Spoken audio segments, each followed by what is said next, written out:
Hello everybody, back at it again with another cooking challenge. This one involves a chainsaw. We've been doing these cooking challenges. This will be our second one in the RV, just kind of showing you that different meals that we'll make, and if we can do it in an RV, you can do it at your house probably. So right now I'm going to cut up some firewood because we're having wood fire grilled steak tonight. So stay tuned for that.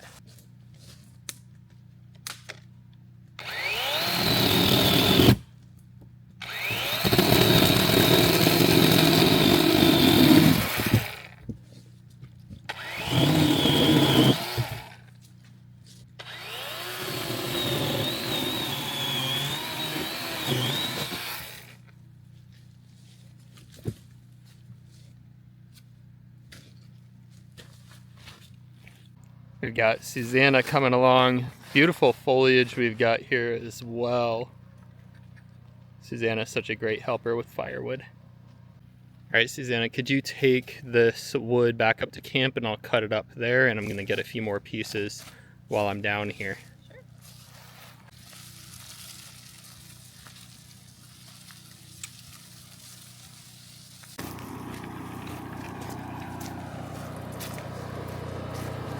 Before we do any type of wood fire grilling on this steak, we're going to have to cut up this wood and actually build a fire with good enough coals that it will be able to cook a steak. And I'll show you what we're working with here. So this is our wood pile. Of course, I'll just go ahead and cut that up. And then this is our BioLite wood-fired grill. And this is really handy. It has a fan control on the side of it, so that way you can kind of control the heat a little bit, as kind of as best as you can with a fire. So this is going to be really exciting. It's just a very special taste when you can cook over an actual fire.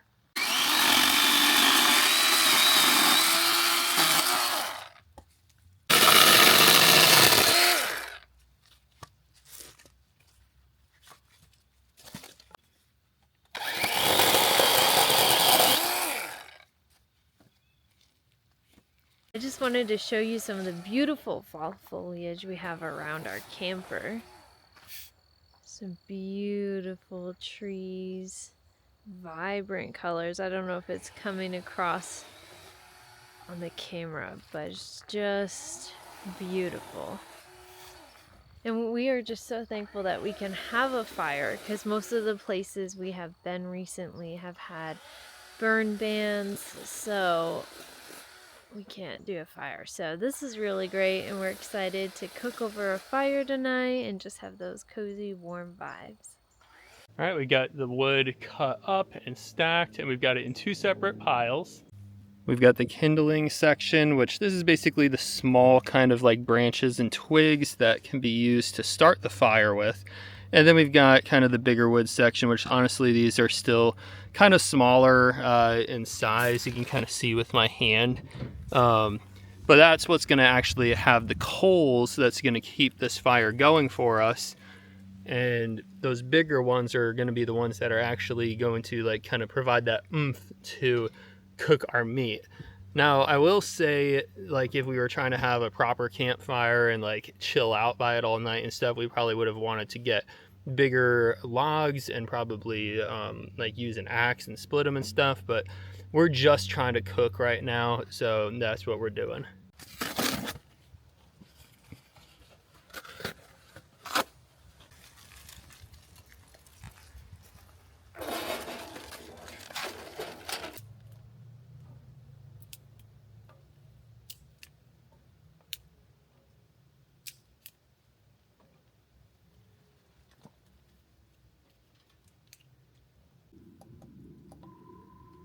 Some of you may be wondering what that button was that I just pressed and how I adjust a fire.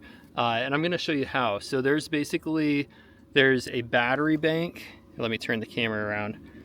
There is a battery bank on the side of this, and this actually houses a fan as well. And that fan, you can see this pipe with these little holes in it.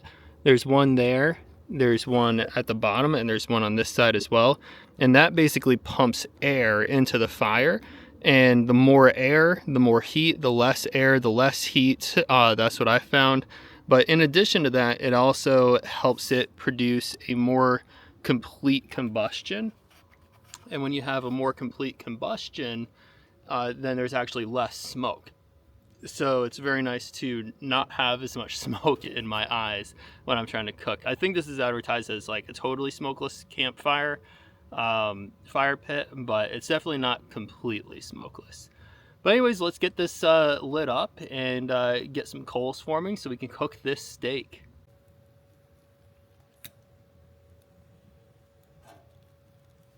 Here he goes, it's starting. It has definitely rained over the past couple days, so it's not as dry as it could be. I wonder how much of this is smoke and how much of this is actually just steam. But anyways, it's getting going now. I'm kind of just taking leaves off of the ground and putting it in there as well. While Andrew's getting the fire started, I am going to prep the food. We have says Big Y strip steak. And, Big Y is the store we went to. So it's a strip steak. And then I'm going to chop up an onion. And we have sliced mushrooms that we'll do in the cast iron. So I'm going to go ahead and get that all ready.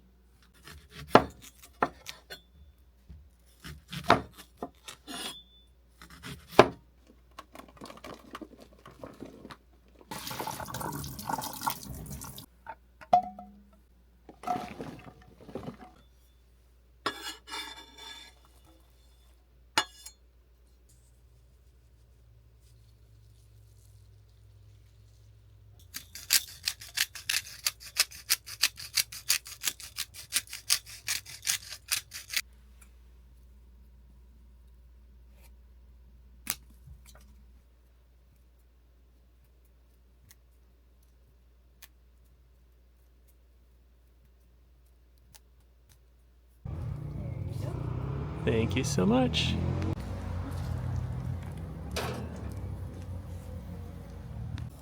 Alright, we have the fire going, we've got some coals, and we're just starting to heat up this cast iron. I'll show you the steak that we're gonna cook.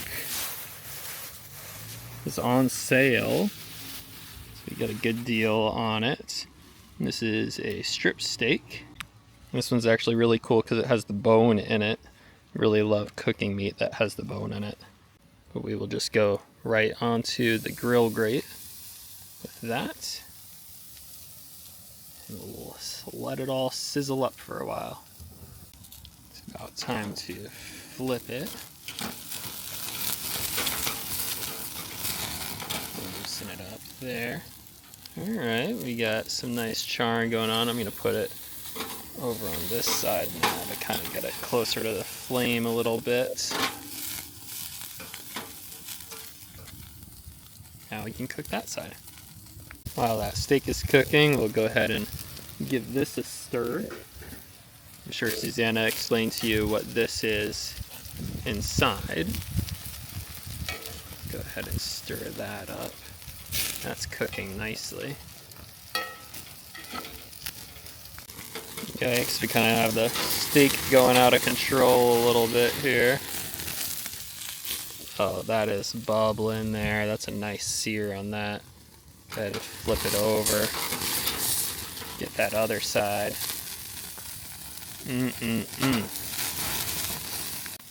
seems like the flames are bigger on this side than on the other side. So I'm going to go ahead and swap these around. So that way the meat can kind of cook a little slower.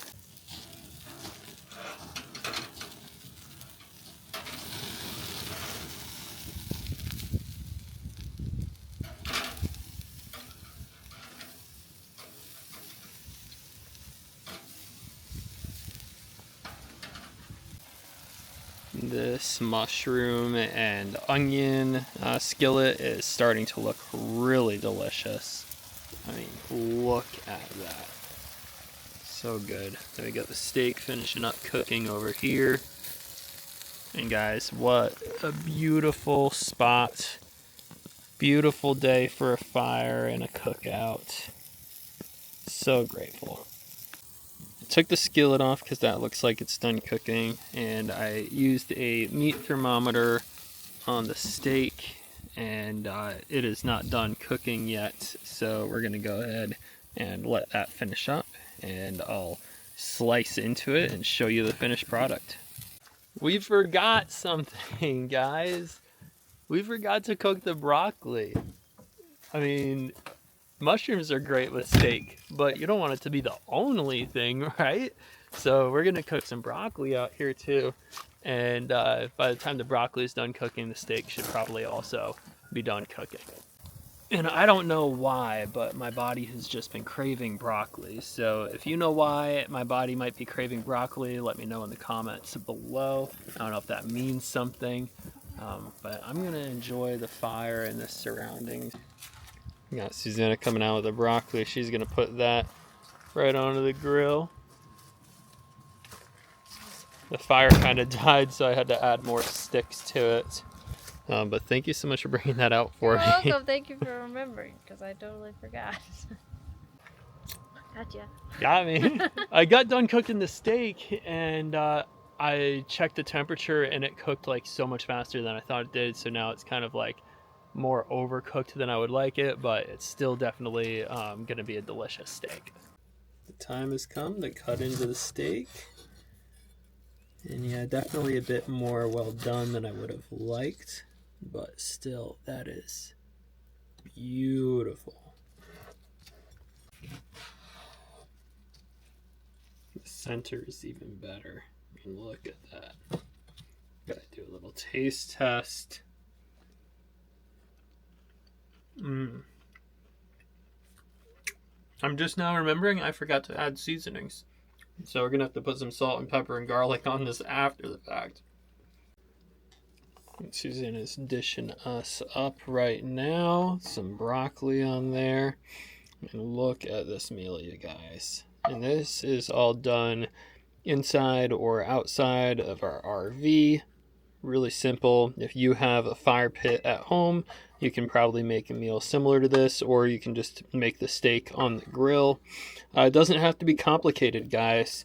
Cooking is basically just an expression of your own creativity, and so what you want to put together and what you want to eat could be fun.